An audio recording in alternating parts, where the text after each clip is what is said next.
হুম, জীবনে ভুল করে ওই 4টা ভুল কখনোই করবা না। 1 নাম্বার, ফাও খরচ, লোক দেখানো ফালতু খরচ।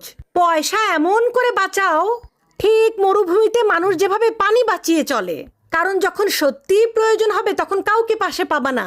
2 নাম্বার, এক ইনকামের ভরসায় কোনোদিন থেকো না, কারণ একজন মানুষ যতই শক্তিশালী হোক না কেন এক পায়ের উপর বেশিক্ষণ দাঁড়িয়ে থাকতে পারে না। 3 নাম্বার, পুরো জীবন চাকরির পিছনে কাটিয়ে দিও না। সুযোগ থাকলে নিজের একটা ছোট করে ব্যবসা শুরু করে দাও, তাহলেই তুমি নিজের স্বপ্ন পূরণ করতে পারবে। 4 নাম্বার, ফালতু পার্টি লোক দেখানো বড় লোকই চাল, যত কম পারবা তত কম দেখাবা, কারণ মুখ দিয়ে বললেই ধনী হওয়া যায় না। ধনী হতে হয় নিজের পায়ের তলার মাটি শক্ত করে, কারণ এই সমাজে পরিশ্রম কারো চোখে পড়ে না, কিন্তু সবাই চলে আসবে দোষ দিতে। কোনো বড়সড় কিছু না করতে পারলে তোমার দোষ ধরা শুরু করে দিবে, আর যদি ভুল করে সাকসেস হয়েও যাও তখন টুস করে ট্যাগ লাগাই দিবে যে তোমার কপাল ভালো। তাই বলি, মানুষ গরিব হয় মানুষের ইনকামের